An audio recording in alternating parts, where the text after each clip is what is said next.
can do it all, I will never fall. It's the Renaissance, you know that I got the mother sauce, man. You know I'm the boss, I know what it costs. Have you what a loss? I'm so versatile, yeah, I'm a Renaissance, man. I can do it all, I will never fall. It's the Renaissance, you know that I got the mother sauce, man. You know I'm the boss, I know what it costs. Have you what a loss? I'm so versatile, yeah, I'm a Renaissance, man.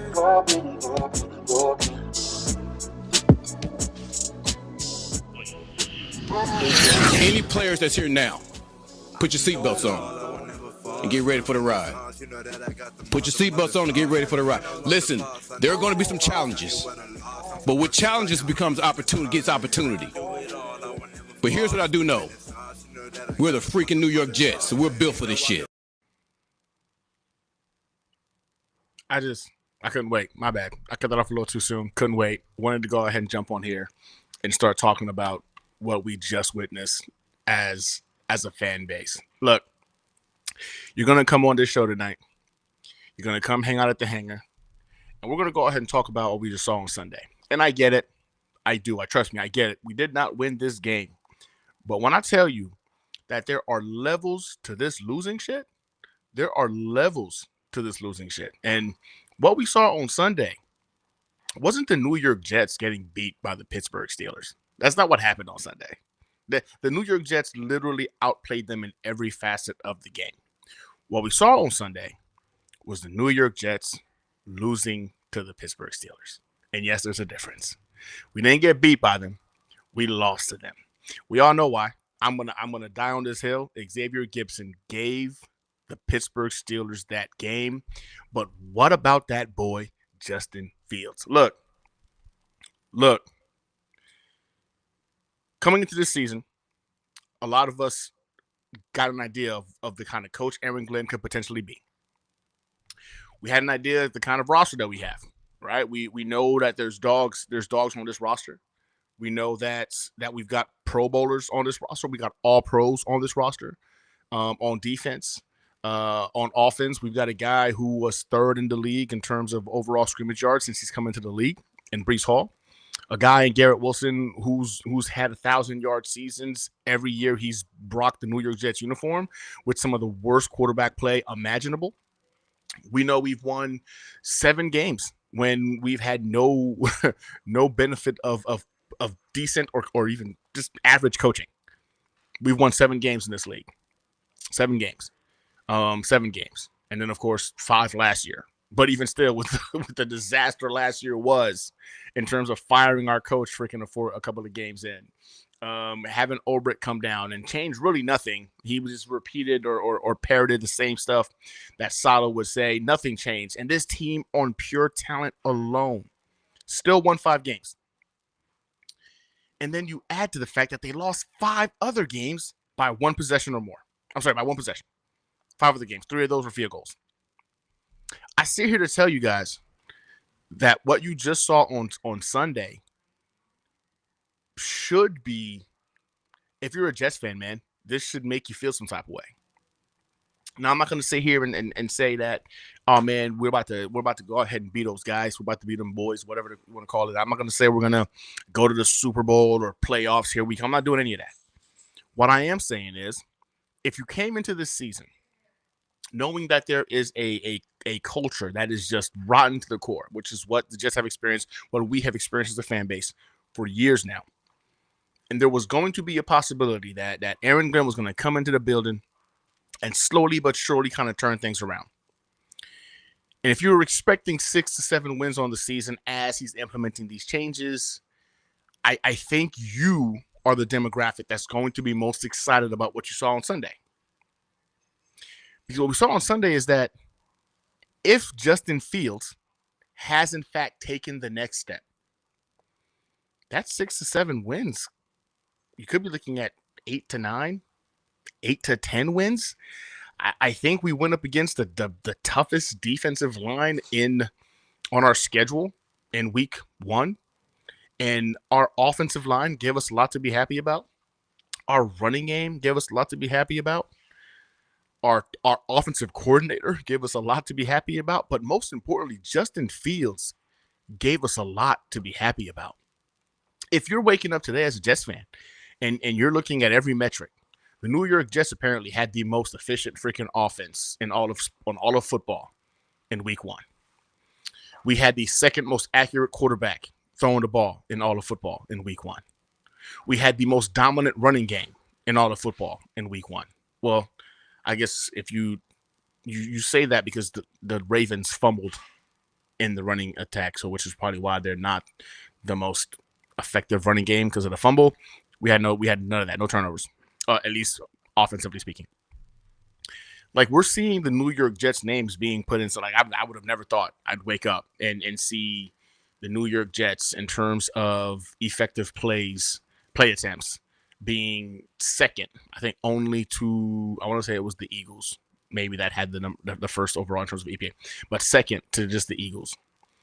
I never thought I'd wake up and I'd see that our quarterback was the most accurate quarterback, especially when you adjust it. You make the adjusted completion percentages, would be the second most accurate quarterback in week 1 because that quarterback, it's Justin Fields.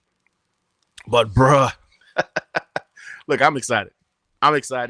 What's up, y'all? I see you guys gathering in right now, man. It's the Hangar Hangout. It's Tuesday night. We're going to talk New York Jets, man. We're going to talk about what we just saw on Sunday. I see Wild Wave in the building. Was good, Wild Wave, man. Always happy to have you here. We got QAA, Cut Gibson ASAP. I could not agree with you more. We're going to get on that. My boy Biro beats New York Jets. How about them Jets, man? Very, very surprising output in terms of what we were expecting. So appreciate you all for jumping on and hanging out at the Hangar.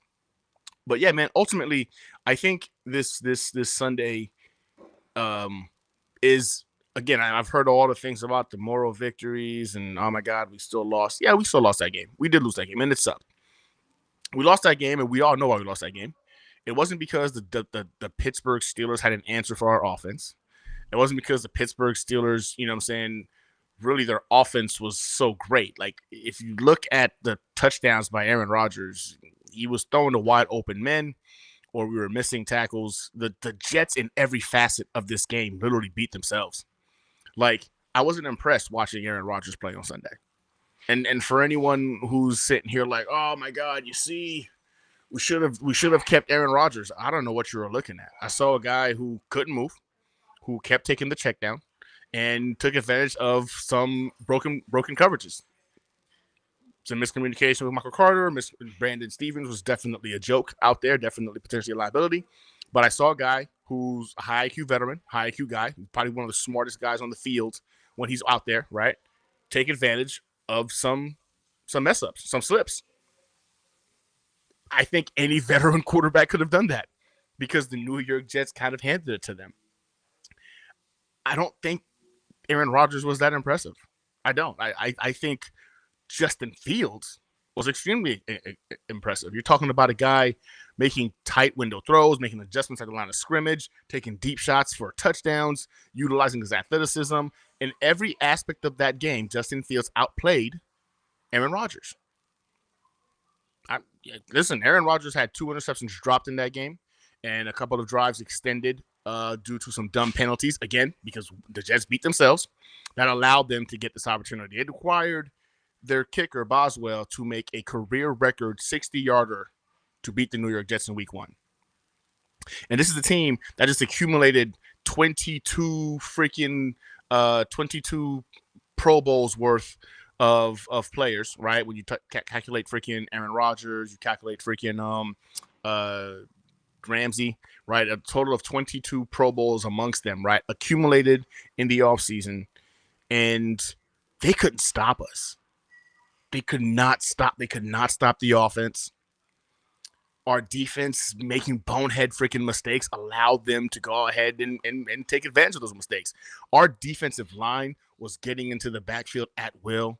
You got 4 sacks on freaking Aaron Rodgers, 2 of them coming by the hands of our boy Will McDonald, man. I loved watching that matchup between him and Roger Jones. That was awesome.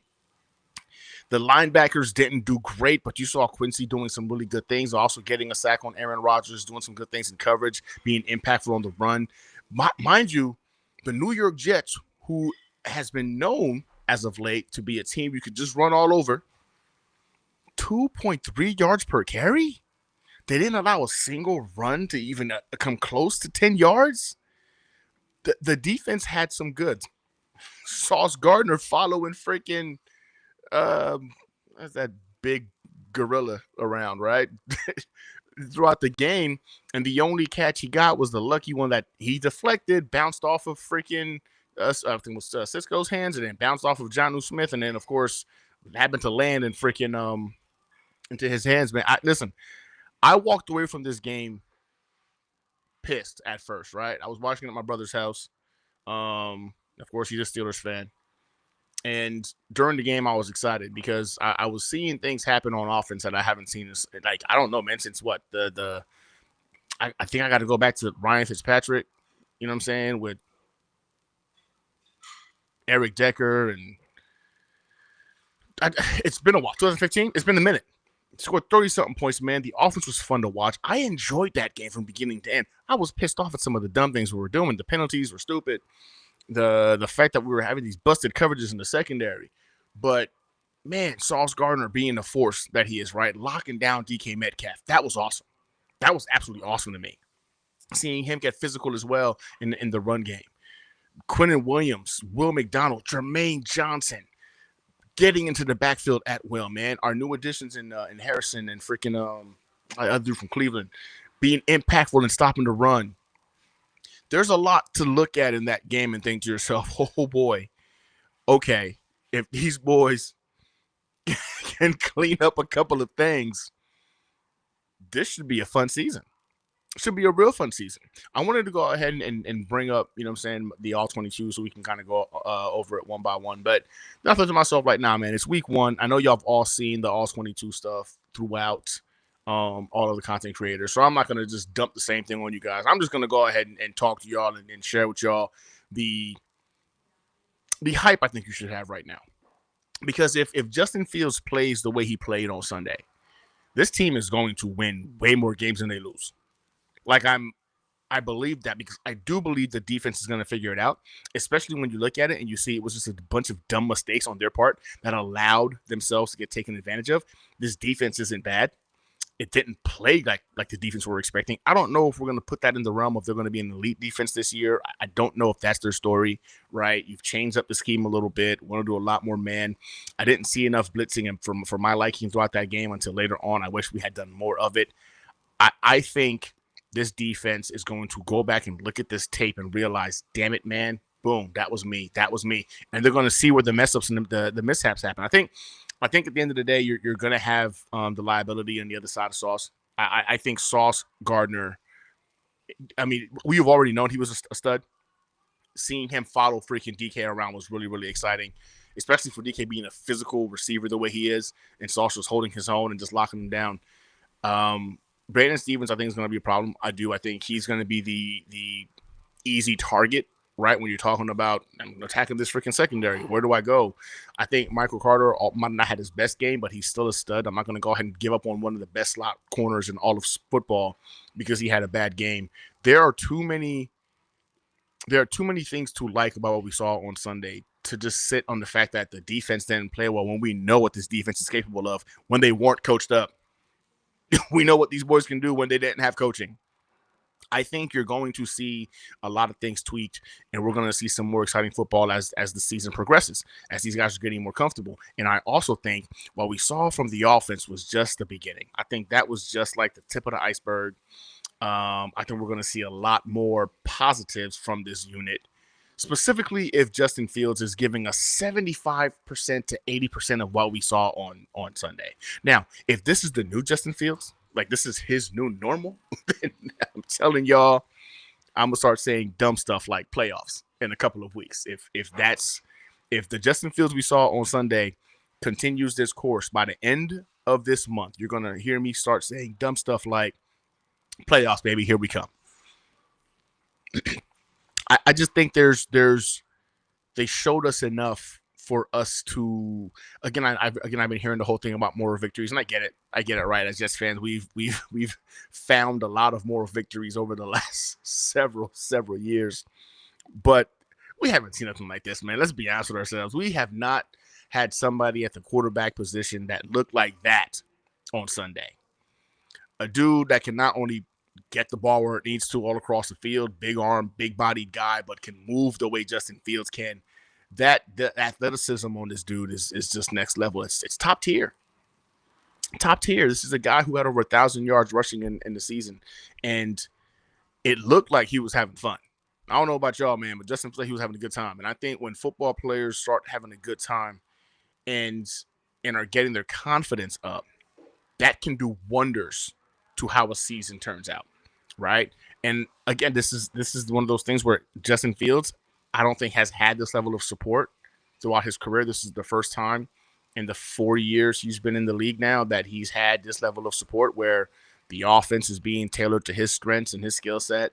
You got his best friend in Garrett Wilson in the building with him. You got him, Breece Hall, one of the better running backs in football. And ladies and gentlemen, what about that offensive line?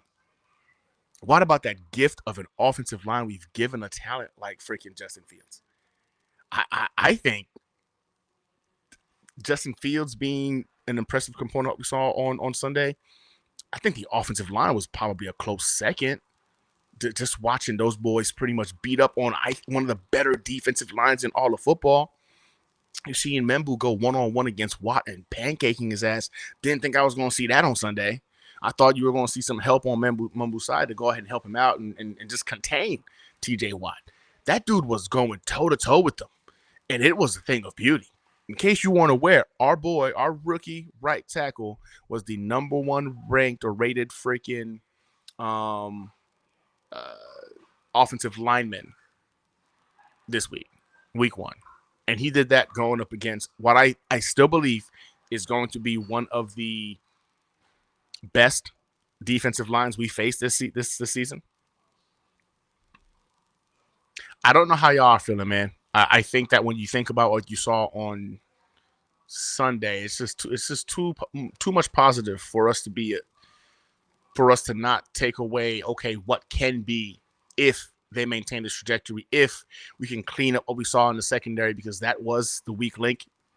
That, and of course Gibson, we'll get on Gibson eventually, because I think if Aaron Glenn is serious about accountability, if he's serious about changing the culture, you've got to go ahead and make moves that might seem like they're a bit aggressive or a bit too much. But Gibson cost us that game on Sunday, and you can't convince me otherwise. Like, you can't convince me. As bad as the secondary played, Gibson is why we lost that game on Sunday.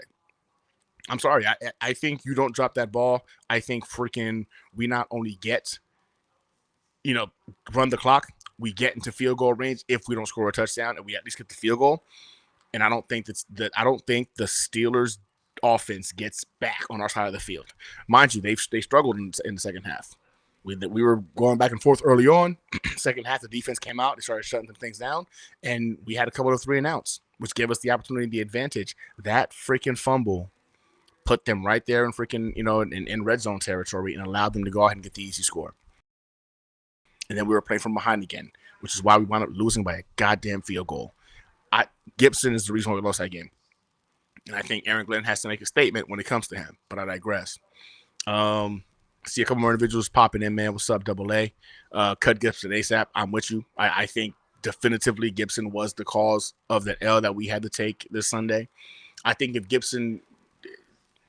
Pritchard was there, man, there was an opportunity where when Gibson slipped on one of the kick returns, he slipped when he had, beautifully blocked. All he had to do was pretty much take the sideline and go upfield, score a touchdown. He trips on his own feet. Fumbles the ball when he trips, by the way. Fumbled then, too. And luckily, one of our freaking special teamers was able to get on top of the ball while he's getting up, trying to celebrate like he did something.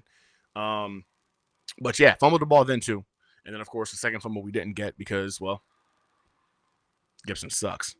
But yeah, I think you've got to make an example of this kid, man. I think at this point, he hasn't done anything for this team since week 1 2 years ago. Like, think about that, man. Like Gibson has not been impactful as a New York Jet since week 1 of 2023 when Aaron Rodgers goes down. He winds up running that kickoff return back for a touchdown to win the game against the Buffalo Bills. That's it. That's the only reason why he still got a job in the NFL. That one game. He's been a liability consistently ever since. And the fact that he made this roster when a guy like Pritchett, which I think balled out on special teams, and provided you more. I think he provided you more in game as a potential wide receiver option. It didn't make sense to me then, and it definitively didn't make sense to me on Sunday. In fact, all it did was validate the fact that why are us as fans able to see that this dude does not have it, but somehow he's on the coaching staff. Like, he still made this 53-man roster when this coaching staff has nothing. Like, there's no commitment to this guy. He wasn't one of their guys. So the Gibson thing, man, to me is just weird. Like, I don't get it. I don't understand how he made the roster, and then he pulls off this debacle on Sunday, costing us that game. And now I'm even more I'm weirded out, pissed off as to why he's even still on the roster today. It's Tuesday. He wasn't cut today. Like, what the hell is going on? So I'm with you, Double A. I think that Gibson should be cut. Definitely. I just don't understand how this kid even made it onto the roster. Another question you got was, is it just me, or we could have used Lazard on Sunday? Honestly, I don't know. I will say this, man. Josh Reynolds kind of agitated me on one turnover on that turnover, and we had to punt it away. But Justin Fields hit him with a freaking dart, man, between two defenders, which allowed all he had to do was pretty much take 3 steps backwards or turn around and go up, and we get the first down. It was like 2nd and 14 or something like that. Justin Fields throws a beautiful dart right between 2 defenders to like the second or the 10 yards out, right? So he had like maybe 3 to 4 yards to go to get the first down.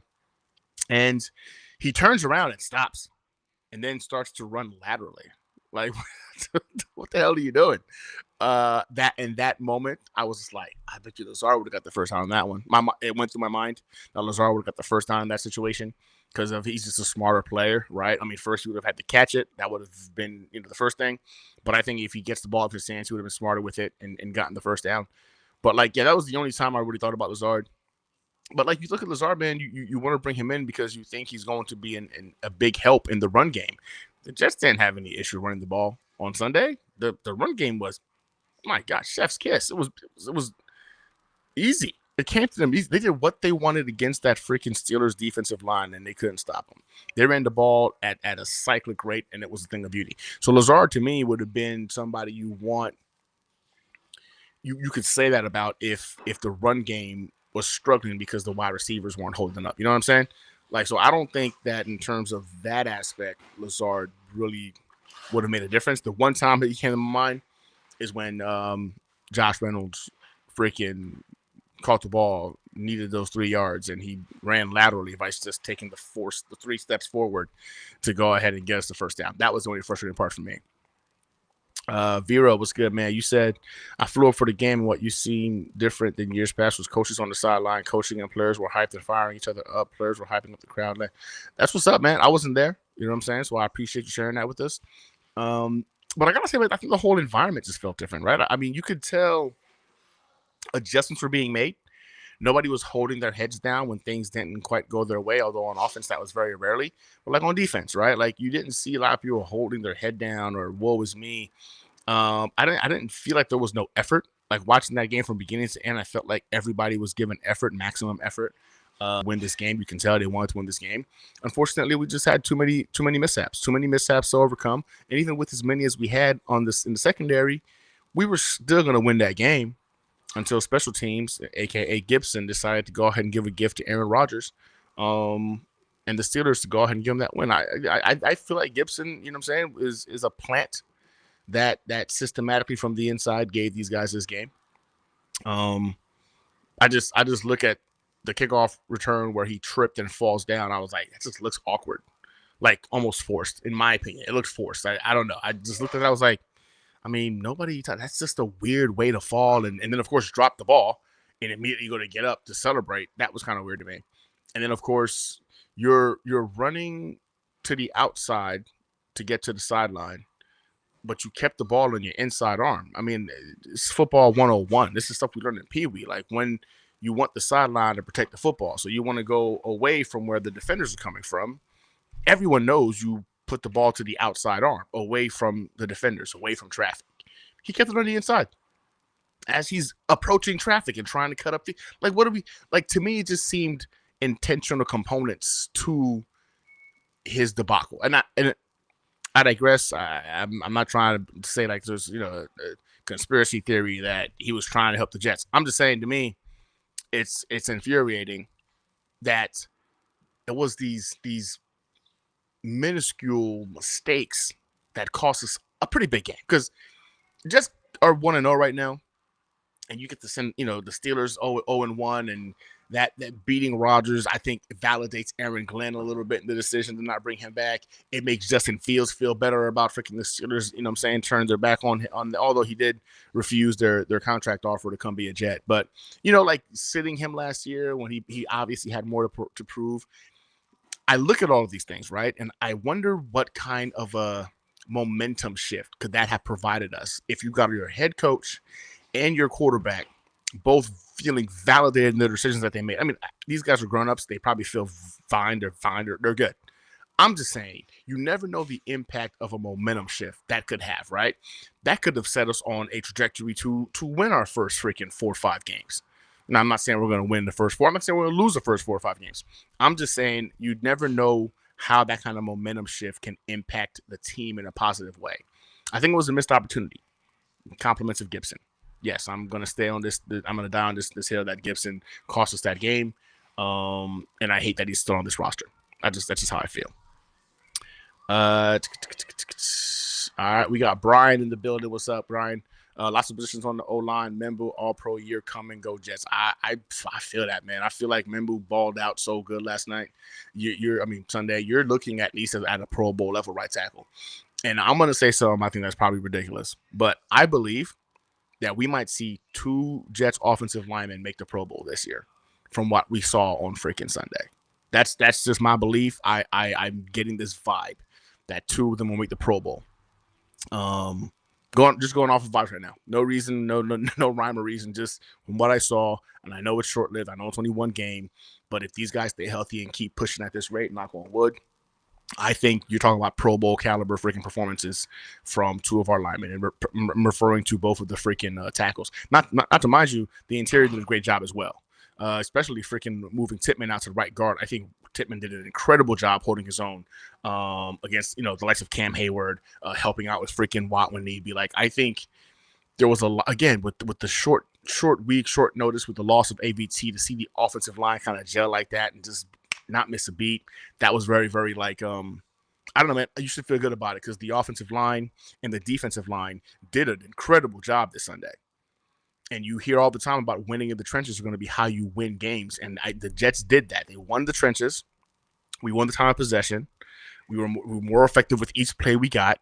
The running game was – it's actually kind of crazy we lost that game, right? Because when you look at the graphics after the game, the Jets had the time of possession beat. We had the more accurate quarterback, no turnovers from the offense. The defense was more dominant. The defense was able to go ahead and get to the quarterback 4 times. We had more 3 and outs. We had a higher third down efficiency rating. We still lose this game. Man, it's infuriating because special teams just be mid. You could have been in mid special teams and we win that game. We're not asking you to be average. We're not even asking you to be great. Just been mid. Don't cost us the game. And we win that game. And we lose it on special teams. Absolutely infuriating. Big Will, what's up, man? Let's see here. Kane Nawadi is the kick returner because of injury. Gibson played. Don't we have some kind of depth in that position? What do they see in this man? No, 100%. And the depth is Pritchett. You bring Pritchett up. I don't even know how Gibson made it above Pritchett. And again, this is the kind of question like every Jets fan is asking. And what makes it worse is on Sunday, we were asking it even more. Like, content creators, Twitter, everyone's like, what does this kid have on the coaching staff with the GM that he's on this roster? When I feel like Pritchett clearly outplayed him in the preseason, at least showed us more in the preseason, and all Gibson has been a liability in special teams, and he carried that on into this season. Absolutely infuriating. Like, I'm getting mad again thinking about it because after I enjoyed watching that offense, after I enjoyed watching our defense get after the quarterback and what Quinnen Williams and Will McDonald were doing, like, again, watching Sauce lock down freaking DK, I got to stop and go back to, like, why the hell is Gibson on this roster? Because he cost us the game. Even with the freaking the penalties. Think about this. Even with the freaking penalties, Even with the miscommunication in secondary, allowing freaking 4 touchdown passes by Aaron Rodgers. Even with our defenders dropping interceptions being thrown their way, right? It required a special teams fumble on our side of the field for the Steelers to beat us because of a 60-yard field goal, a career-long field goal by their kicker. Like, think about that. all the mess ups in this game, and it still required a massive blunder that benefited the Steelers for them to win that game. I look at that game, man, and after you get the emotion out, it's hard to not jump back. And I watched that game like four times as of today. And it's hard for you to look at it and be like, damn, all right, you just gotta clean that up. You gotta clean this up. We might have something here. Like, you know what I'm saying? Like, it's hard to stay mad because I think what happened, it's so apparent to me that the cause of that L was, one, Gibson. You can get rid of him. That's an easy fix right there. Brandon Stevens should never be alone, right? The guy is a liability alone. So, of course, have that safety kind of, shift towards his side to always help out. Michael Carter is not going to play like that again. Michael Carter is a stud slot cornerback. That game will not happen again. Guy's high IQ. He's been a stud. He's going to do fine. And Sauce Gardner is Sauce Gardner. And then that leaves very little room for error, right? Like, I'm not saying we're shutting out teams, but you short back into that secondary, our defensive front is going to eat. We're obviously going to be able to. We've seen them just slow down the run. Again, the Steelers don't really have running backs that you look at. You're like, oh my God, I'm scared of those guys. But nevertheless, man, 2.4 yards per carry, dog. It's 2.4 yards per carry. Like, that was stud-like freaking behavior by our defensive line. I look at what we saw on Sunday, man. And again, I'm a fan. I'm a Jets fan. I've been looking for all things positive when it comes to this team, right? I'm an optimistic Jets fan. I came into the season with a specific mindset. Then I did my freaking, predictions last week, and I realized, like, man, in terms of the matchups, like, we have a chance to do something here in terms of, at the very least, winning more games than we lose. And I think Sunday, man, I think it my confidence got boosted because I was not expecting to see Justin Fields play like that. The run game, I was expecting. The defensive line, I was expecting. We all had questions about the secondary because we didn't understand why we picked up Brandon Stevens to begin with. So none of that should surprise us. The offensive line started to worry me when we lost AVT. With AVT, I felt like we had a top 5 unit out there if they freaking can stay healthy and perform. Without AVT, I thought to myself we might have dropped to like top 15 maybe because we had to adjust 2 spots, right? We shift Tippmann from center to right guard. That just means now the backup center comes in there. So you're weaker at right guard and at center. I didn't get that vibe on Sunday. And again, those guys went up against one of the better defensive lines we're going to face off this entire season. So that to me is not only promising, but it's telling. So then you got to ask yourself, can these adjustments be made? I think so. Sean said it perfectly. What's up, Sean? Brandon Stevens is exactly what we thought he was. There should be no surprises in regards to what happened in the secondary. Michael Carter is more of a surprise. I'm a little surprised in regards to the miscommunication on him and then him getting juked out by freaking DK Metcalf. Like, gross. Or was that Tony Adams? It could have been Tony Adams, but one of them got juked out by freaking DK Metcalf when they had a shot at him. Like, DK Metcalf doesn't have a lot of wiggle.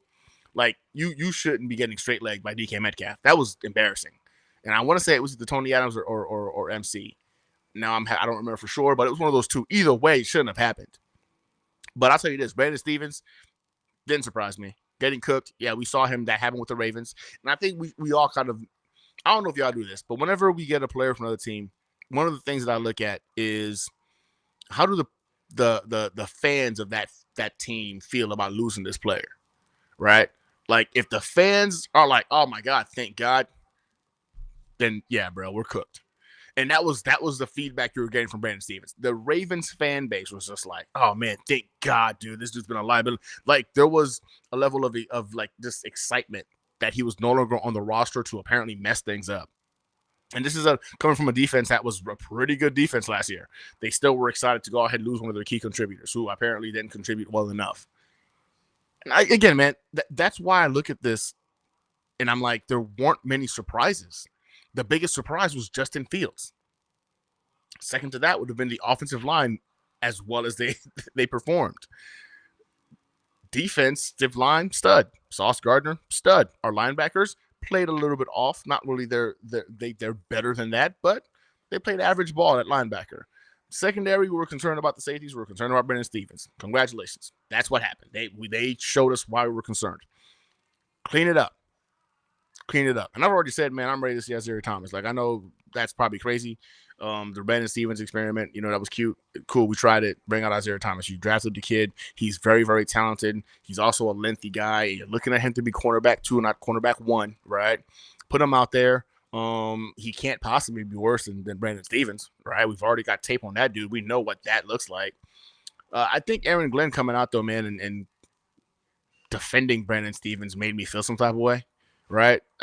I know it's only one game, so I think I'm saying bench him because I'm frustrated with what we saw.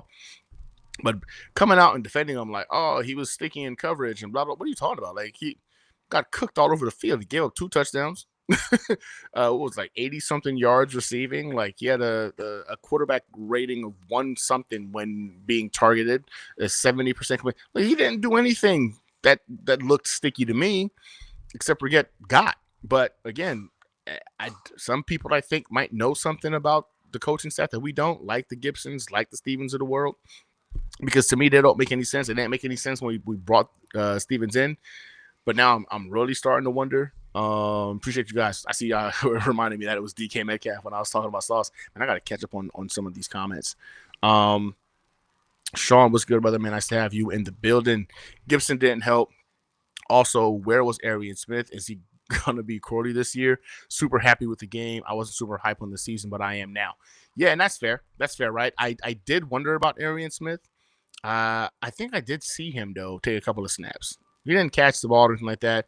Did he not have a return as well? I think he also had a return also. I might be wrong, but I didn't see enough. And I'm with you, man. I don't want to go ahead and have this speedster, apparently this the fastest man alive who caught everything thrown at him in training camp and of course in preseason, and we don't utilize him or find a way for him to stretch the field. Arian Smith can be a weapon. I think we know that speed kills in the NFL. You saw what Garrett Wilson did to freaking Clay. Was it Clay? I think it was Slay. I'm sorry, Slay. With that beautiful throw from freaking Justin Fields, man, for the touchdown. Speed kills, man. And the more speed we've got out there, the more it's going to open up the field. And you've got the thing about having a guy like Justin Fields is you can't commit. You have to commit. I'm sorry. You have to commit a defender to Justin Fields. That means you got a lot of one-on-ones out there, man, because you can't allow Justin Fields to go ahead and beat you with his legs because he will. Like, he will. The dynamic weapon that he can be. And now you're telling me he's a weapon that can throw the ball too consistently? Like, we all know Justin Fields is good for, a big throw here, a big throw there. He had big throw after big throw after big throw in this game. It was very impressive to watch. Like, I had to pinch myself at one point. I didn't really believe I was watching my New York Jets freaking play football.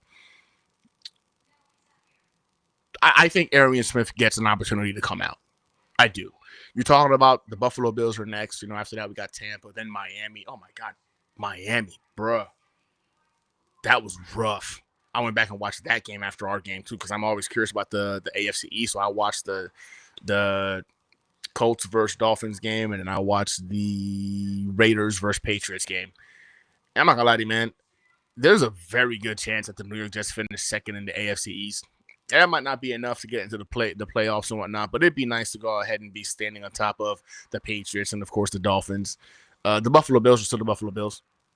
And I got out of my way a little bit when we were watching the game. I felt like, man, if they're playing like this, then we can at least go toe-to-toe. And then watching the Bills game, I was like, oh, yeah, man, this run defense is a joke. You know what I'm saying? But then Josh Allen did Josh Allen things, and I'm just like, yeah, that's the best player in the NFL. This is going to be a tough ask.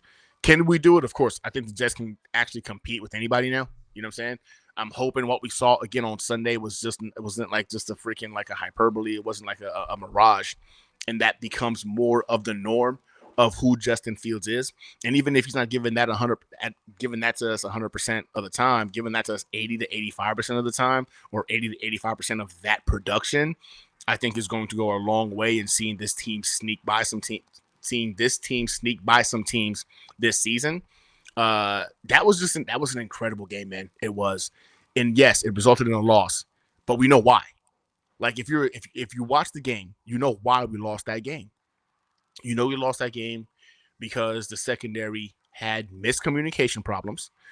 Two guys running completely free into the end zone. You can't do that, right? Miscommunication, you can work with that, especially when you already have one cornerback who's telling you, like, I got it. I'm going to just get rid of this guy. Y'all communicate about taking care of so-and-so. Like, so I think these little nuances to get that second, I think it's on the backside. They're going to have to communicate because there's not a lot of talent back there with the safety and then the cornerback at the other side of sauce. So you're going to need to communicate. I think freaking Aaron Lynn's going to pound that into the sand this week. I think Steve Wilkes is going to pound that into the sand this week. I want to say, I doubt that we'll be able to see this level of mistakes in game 2. Against the Bills, you can't afford to do it. Against the Bills, you're going to have to be perfect if you want a chance to beat those guys. And I'm going to sit here and tell you, man, I'm not saying that we can't do it. I'm not saying that we can't do it, man. The Bills, same thing happened to them. The Ravens had that fumble, allowed the Bills to go ahead and score, and they took advantage of it. But the Bills weren't playing great football up until the fourth quarter got there. And then that fumble started to shift momentum. And again, the power of momentum, man. It shifted momentum, and you saw them take full advantage of that. The Bills, quarters 1, 2, and 3, man. Listen, I think Josh Allen is, he's the best player in football. Like, and I hate to admit that, I really do, but the guy has developed over the years into he's a freaking alien, man. Like, because you've never seen a quarterback ever, right, go from being as inaccurate as he was, right, coming out of college and just drastically get better. He's one of the more accurate quarterbacks in the NFL now. Like, he's taken his job as a quarterback, like, to him it's life. Like, he takes it seriously. I watched freaking Hard Knocks, man, and this dude has got a coach that monitors his throwing motion with cameras, and they break down what needs to be done. Coach is freaking, you know what I'm saying, like, glazing them, talking about, like, hey, like, you can figure out what you need to do with just, like, one time be telling you. And of course you think it's hyperbole, but then you watch the Hard Knocks, and then you watch the game, and it looks exactly like I was watching it Hard Knocks while he was practicing it. He was doing it in game against the Baltimore Ravens, and I'm like, damn, man, that's to transfer that right into a game time situation when, again, the pressure and the stressor is on, to still maintain that discipline and that training it's a unique skill set, because human nature is, when things start to hit the fan, like shit hits the fan, you revert back to what you know. You revert back to your comfort zone, right? To the mean, as they say. But that's not Josh Allen, man. What got him into the NFL, he's evolved drastically past that. And even when things are hitting the fan, not going well, the dude remembers the training. He's disciplined, and he continues to utilize the proper mechanics, and he doesn't fall back to what, again, a guy who was a freak athlete was able to get into the NFL because he had one of the strongest arms we've ever seen. He's just like, it's more nuanced than just being a freak athlete and a strong arm. He understood the assignment, and he's since, man. I mean, I hate to say it, I really do, because he's a freaking Buffalo Bill, but the dude is I think he's the best player in football. I do, because I look at that freaking Bills roster, man, and it's it's all right. I mean, it's not. There's not a single player other than Josh Allen on the Bills roster that I look at. I'm just like, golly, that's terrifying. I guess I don't like Dawkins though, man. I can't stand his guts. So no, not a single player I look at that I'm like, I take you over, this player. Maybe if you're talking about, like, their wide receiver 1 and swapping wide receiver 3s, whatnot. I'm talking about like player for player, right? Like position by position. Maybe safety. I would probably do safety. All right, maybe I'm being a little I'm over exaggerating, but I will say this: I think Josh Allen carries that team. I think Josh Allen is the only reason that team actually sees wins. Josh Allen is feeding families. He really is. He's feeding families. That coaching staff is getting fed off of that dude's arm. It's like the Tom Brady effect for the Bill Belichick era, where we all now know it was a lot more Tom than it was Bill. Let's just call it what it is, right? I think Josh Allen does that for this unit and for this coaching staff. But I also think we can go ahead and beat them because for some reason or the other against the Jets, Josh Allen is going to give us at least one of those games where he does not play like Josh Allen, right? Like for the last couple of years, we've gotten him at least once with some trash quarterbacks. Can he continue that trend? Can he continue to go ahead and can we be his kryptonite when he comes up against us? For some reason or the other, he just forgets that he's Josh Allen for a couple of quarters and it's enough for us to go ahead and get the win. Who knows? We'll see on Sunday. My video giving us a preview for this weekend to come out on Friday. Ultimately, I do believe that this Jets team now can go toe-to-toe with anyone. I do. I feel like after seeing what we saw this weekend, man, if this offensive line continues to perform the way they did, this running game continues to be top tier, I can't help but think about what Aaron Glenn brought to our attention, right? When he was asked, you know what I'm saying, like, in a passing league, how do you feel? What do you mean? Who told you it's a passing league? The guy's like, well, it's the NFL. It's a passing league. It's like, it's not a passing league. The Super Bowl champions, man, they were 27th ranked passing attack. Number 1 rushing attack, number 3 defense. Super Bowl champions. Who says it's a passing league? Ever since that, man, I can't help but ponder, like, man, he's poof. You can win this game, man. You can win big with the running game and with good defense. And if Justin Fields can be Jalen Hurts light or Jalen Hurts, 2.0, I don't know, whichever route he decides to take, this team can win a lot of games. They can. I don't know if I'm ready to say we're going to compete with the Lamar Jacksons and the Josh Allens and the Joe Burrows, but that's when you start looking at the rosters and the coaching advantages. If your quarterback can give you, a combination of rushing and passing and not be the reason you lose games and at times be the reason you win games, you got to look at the rest of the roster and see how that matches up. I think we've got, again, some key foundational pieces on defense and on offense. I really do. I really do believe in this coaching staff. I think after watching the Lions play this weekend and the freaking Chicago Bears, I think the Jets got the guy, right? Maybe out of that batch, the guy. That Lions team looked anemic on offense and lost on defense. But the Bears looked like the Bears to me. I didn't see much, that change watching those guys play. I saw a lot change with the Jets, though. I saw the New York Jets take a complete 180 from what the direction they were going because this team was abysmal for years, and they've broken our hearts for years. They've been unwatchable for years. I had fun watching football on Sunday. Yes, even though we lost, I had fun watching football on Sunday. And I just don't know how you can be a Jets fan and look at that and not think like that was an awesome game. Paul Boy Green, what's up, man? Appreciate you, dog. Can we get the 2K already? He's offering a signed Namath jersey. For God's sakes, what else does this man have to do? Yeah, so appreciate you, Paul Boy Green, man. Listen, trying to get the 2K. You can see it right there below the little freaking ticker. On the road to 2K, man. Really would love to get the 2,000 subscribers by season's end or mid-season, however y'all see fit. I will be giving away an autographed Joe Namath jersey. It's in that freaking, you know what?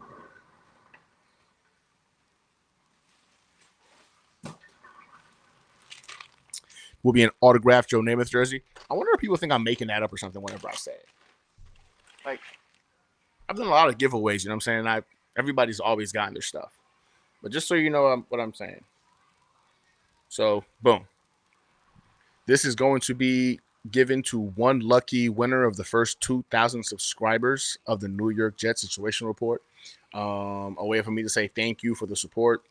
But this is the jersey that I'm currently trying to give away on the road to 2K. It comes with the certification and everything like that. Like I don't give away fake stuff. So this jersey can be yours. Just try and get the 2K. Once I get there, I will be doing a giveaway, random giveaway, doing it online so that we're like live so everybody can see it. So it could be you. It could be you, one of the first 2,000 subscribers. So if you haven't subscribed yet, if you're watching on Twitter, aka X, on Instagram, on TikTok, do me a favor, just jump onto YouTube real quick, like and subscribe to the channel. Subscribe and like however way you want to do it. And then you're automatically entered to win the autographed Joe Namath jersey. it could be you. Appreciate you, Paul Boyd, man, for reminding me. I keep forgetting. I was so excited just to talk about Sunday. I forgot about doing that little spiel for the giveaway. Boom, Wild Wave. The loss hurts because 1, we beat ourselves. 2, we lost to Aaron Rodgers. 100%. If we lost that game and it was Ben Roethlisberger, I don't care, anybody, any other quarterback back there, I don't even think, even with the mess ups, it hurts as much, right? We're annoyed, we're upset, doesn't hurt as much. But we lost to Aaron Rodgers, and I think that adds like a little extra on top of that L. And again, we beat ourselves. Again, I'll say it right now, the Steelers didn't beat us. The Jets lost to the Steelers. I don't think they did anything crazy to beat us. They couldn't stop our offense. They couldn't stop our defensive line. They couldn't stop Sauce. Whatever Sauce decided to do, he was locking down whoever.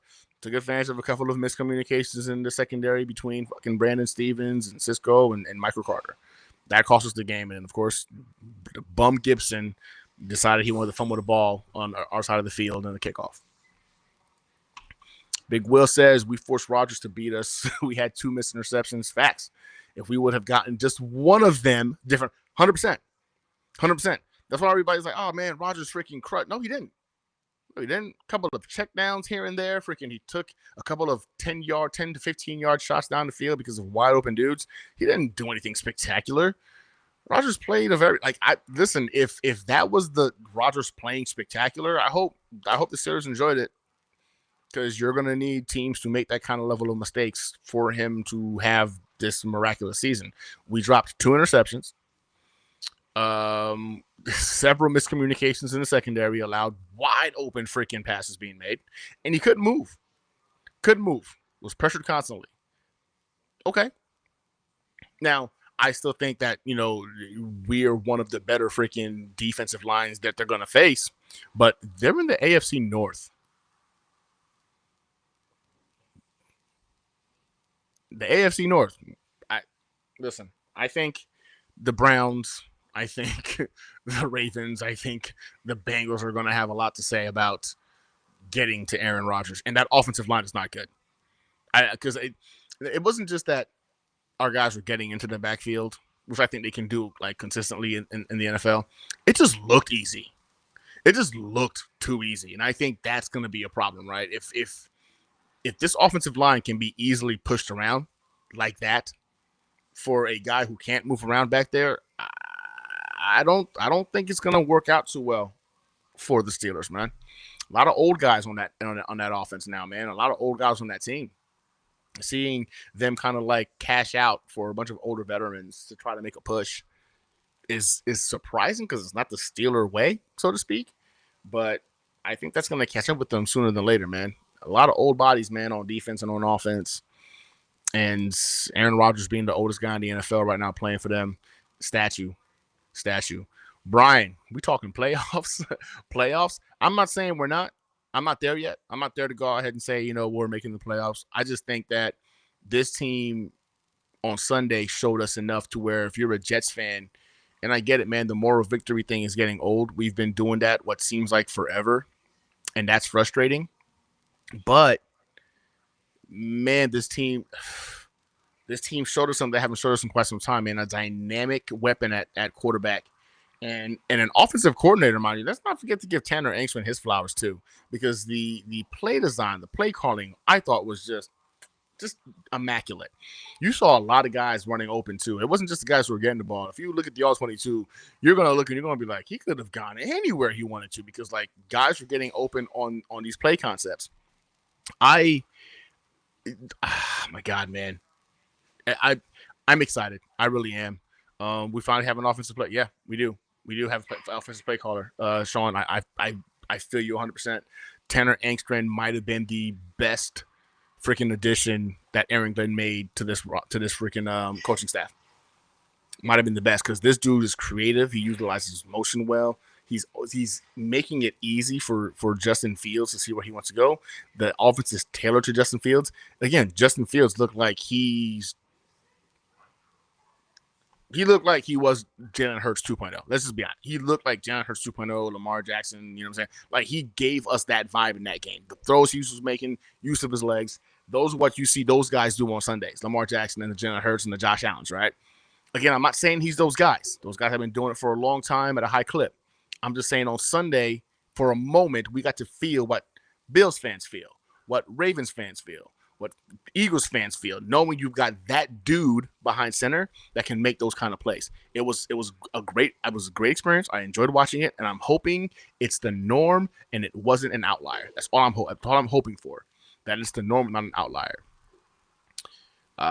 Brian goes, as a fan, I'm so excited to see anything that wasn't a vanilla offense. Facts.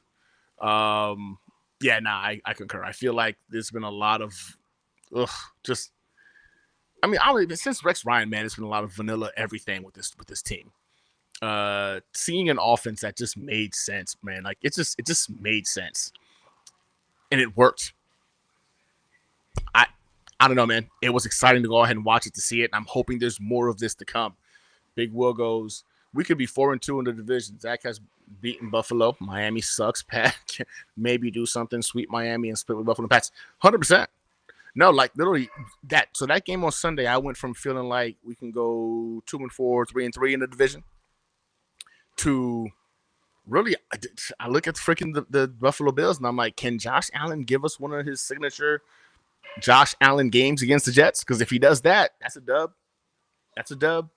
And I don't think Miami looked in shambles right now. And I just saw some message like they've lost more players to their offensive line or something. They can't stay healthy. They looked atrocious on Sunday. Usually this is the time of year where Miami is terrifying because it's warm, everything's kicking. But what I saw on Sunday, man, my goodness. I didn't have a sweep in Miami, but now I do. I had a split with them, but now I got a sweep in them. And I think we can sweep the Patriots too. But I'll be on that side with you 4-2. Somehow the Patriots pull one off. It wouldn't shock me. You know what I'm saying? Like 4-2. That this could be the story in the AFC East.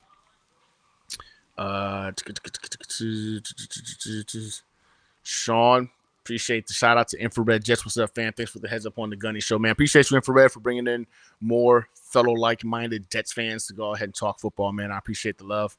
Boom. Fun fact, we have played 244 regular season games, and I have scored over 30 points 39 times, winning 36 of those games since 2010. That's beyond embarrassing. That is gross.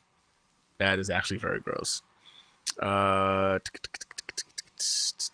I think I just saw there we go. Boom. Wild Wave. Member for a month, man. Appreciate you, Wild Wave, for your support, brother, man, for supporting the channel and being one of my Fire Team members.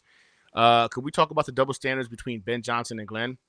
BJ botched the end game and had over 100 yards of penalties. Why are fans hated G?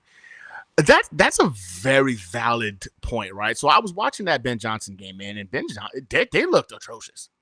It was like 120 something yards and penalties going into the fourth quarter, man. It might have been more by the time it was over. It looked undisciplined. The team looked disheveled. I wouldn't say well coached. They seemed confused. A lot of times it felt like the plays weren't actually the play design. You had to see freaking Caleb Williams improvise, and he's good at that. He's going to give you 50-50 shot when he improvises because he does have some athleticism to him. But I'm with you, Wild Wave. Our fan base, man, I know I was a fan. If we had gotten Ben Johnson and if we had gotten Aaron Glenn, I was okay with either or.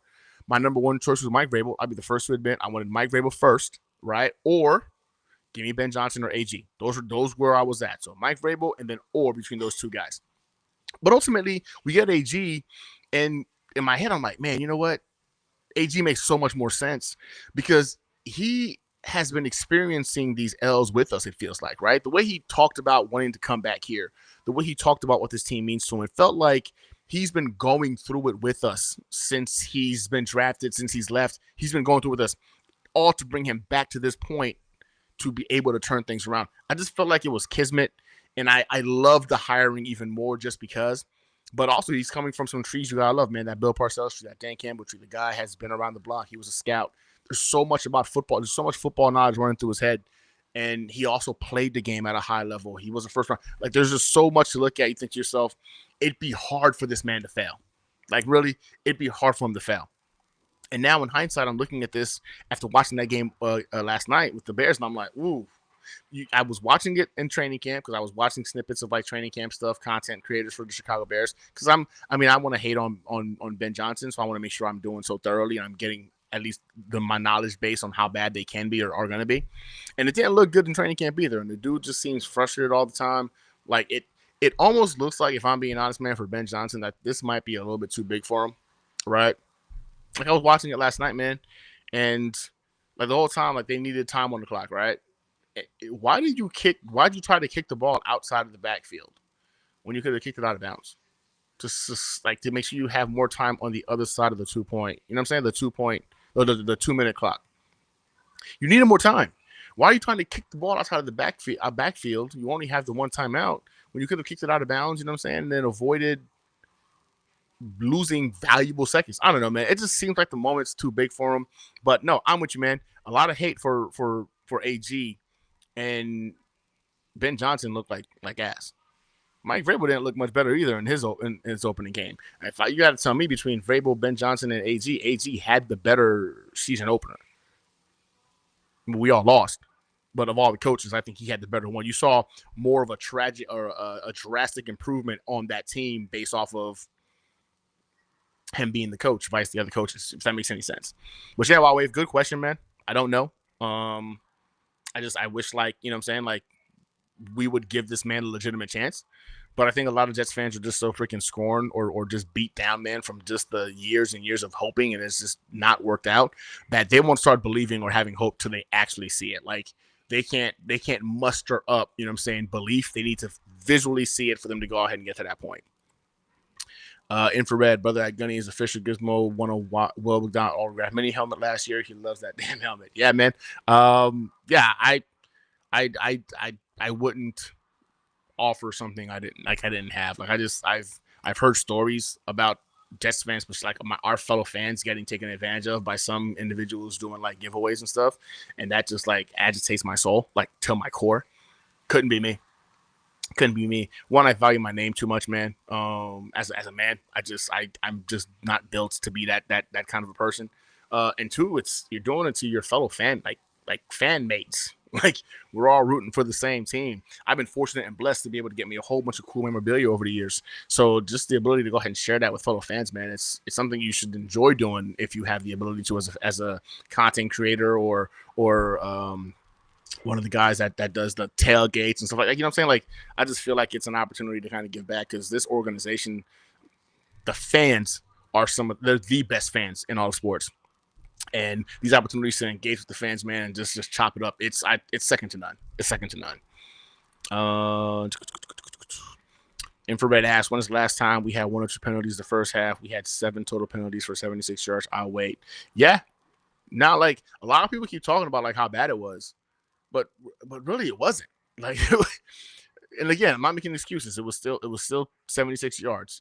That helped, you know what I'm saying, extend a couple of plays for the Steelers, but we are definitively going in the right direction, right? Like, if we're going to clean this up, I'm in lockstep with the fact that we have the coaching staff that's going to do it right, and hopefully you're seeing it get fixed sooner than later.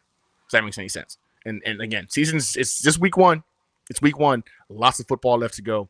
So yeah, I'm excited to go ahead and see how that works out. Dano, what's up, brother, man? Nice to see you in the chat as well. Hey, listen to Dano, man. Don't forget to hit that like button. Again, subscribe. We're going to be doing an autographed Joe Namath jersey. Only one of the first 2,000 subscribers is going to win this jersey. So if you're 2001, I'm sorry, you're not qualified. So again, hurry up. Get in there now at like 17 and change. Be one of the first ones to subscribe to the channel, so that way you automatically enter to win the autographed Joe Namath jersey. Yeah. All right. Boom. So yeah, man. I mean, I guess in a nutshell, it's I can't. Can I put that? I'll put that up there. Infrared Miami has Diddy baby oil in their red cups. Oh, you got jokes today. All right, I see you. Yeah, I've seen this too, man. I've seen some Jets fans are just waiting to be able to say, "I told you so. I told you it wasn't going to work out." I'll never understand that, man. Like, Yeah, Vrabel was my first choice. Ben Johnson or AG was my second choice. We got AG, and in all actuality, he makes more sense. I think a lot of it has to do with the fact that we just are sick and tired of doing the defensive-minded thing when it comes to our coaching staff. We just so badly want offensive-minded head coaches. But look, I think AG bringing in an offensive mind like Tanner Engstrand might have been one of the best moves he made this offseason. And it seemed like Tanner specifically chose AG, vice choosing Ben Johnson. And after watching Ben Johnson's offense last night, I'll take Tanner. You know what I'm saying? Again, it's early, right? It's week 1. I'm just going off with the information that I have. But I like the coaching staff that we have in this building. And if you're a Jets fan, man, you need to be hoping that we finally got it right. Not be ready to jump in front of a camera or a mic or in front of your friends and be like, I freaking told you. I told you we fucked that one up. We didn't get it right. Like, I don't understand the hype beyond that, man. But that's not me. Glad we got freaking AG, man. I feel good about what we got to witness on Sunday. I think you should feel good about what we got to witness on Sunday. The Jets play the Buffalo Bills this Sunday at MetLife. It's a home game at MetLife Stadium. It's gonna be a tough ass, right? Just Josh Allen's coming in there off of a major high. Just had the most ridiculous comeback of all time. They were down like 3 scores with 10 minutes left to go in the fourth quarter, and they came back and won that game. So they're feeling pretty good about themselves. I'm hoping they feel so good about themselves that maybe they get a little bit too lax coming into this week. I doubt that's gonna happen because it's Jets versus the Bills. It's starting to become a thing. We hate their players and they hate our players. So, yeah, Jets versus Bills. I'll be dropping my prediction video on Friday, so be on the lookout for that. But, man, other than that, man, listen, Jets fans, I think if you looked at that game on Sunday and you came out not feeling good about this team, then I don't know, man. I don't know. I don't know. I don't know what to tell you. Like, I don't. I feel like what we got to see or what we saw this Sunday was the telltale signs of headed in the right direction. Are they just going to win 15? No, I'm not going to win 15 games this year, but can they win 8 to 9 games this year? I think so. Is the coaching staff and an average quarterback worthy of an additional 3 to 4 wins from what we've seen over the last couple of years? That's the question you got to ask yourself. We haven't had the coaching. We haven't had the quarterback for the last 3 to 4 years. So if upgraded coaching, even if it's just average coaching, an average quarterback play, can that somehow turn into an extra 3 to 4 wins? It's hard to look at that and not be like, yeah, I can see how that could be 3 to 4 more wins. That puts you at 9 wins from last year. So for me, I'm excited, man. I think Jets fans should be excited. I'm looking forward to more of these streams. I'm gonna see if I can get somebody on with me next week, man. I feel like when I got somebody to argue with, it's more fun, I guess, more impactful. So I'm gonna see if I can get somebody on here next week with us so we can go ahead and talk about the Bills game, win or lose. So I appreciate y'all, man. This was episode 56, man, of the Hangar Hangout. Wow, 56 episodes. Let's keep on going. Looking forward to chopping up with y'all again on Tuesday at the Hangar Hangout. Be on the lookout for my video on Friday. Again, don't forget to like and subscribe. We are on the road to 2,000 subscribers. Once we get there, you will be entered, if you're one of the first 2,000, for an autographed Joe Namath jersey. I appreciate y'all, man. I appreciate y'all time. None but love for y'all, Jets fans. I think we're going to have a fun season. With that said, have a wonderful night. Good night, man. Appreciate y'all for hanging out. See y'all next week. I can do it all, I will never fall. If the Renaissance, you know that I got the mother sauce, man. You know I'm the boss, I know what it costs. Have you ever lost? I'm so versatile, yeah, I'm a Renaissance, man. I can do it all, I will never fall. It's the Renaissance, you know that I got the mother sauce, man. You know I'm the boss, I know what it costs. Have you ever lost? I'm so versatile, yeah, I'm a Renaissance, man.